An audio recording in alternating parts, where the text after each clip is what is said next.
Honestly, the heart and cardiovascular system was probably one of the topics I struggled the most with during medical school.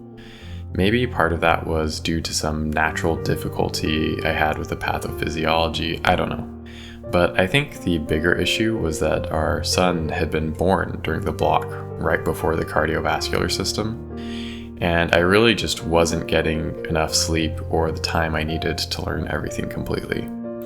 Having children is a complicated, rewarding challenge, and most of the time it's one that people don't really bother tackling during medical school, which is also a very difficult experience on its own. I did my best, like with every other class, and I even felt like I understood the material pretty well, so I wasn't really all that worried despite everything else right up until the point where I submitted my final and got my preliminary score back. And then I was. It was bad, like failing bad.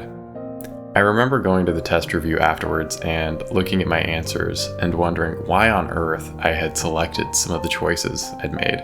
Like they just didn't make any sense to answer the questions. And it was only at that point that I realized just how sleep deprived I had been when I had taken that test.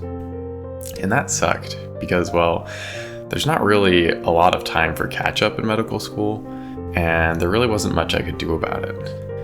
It can be pretty difficult already to tell when you're chronically sleep deprived, and even if I had noticed, I doubt there would have been an acceptable excuse for the administration that would have allowed me to take the test again later.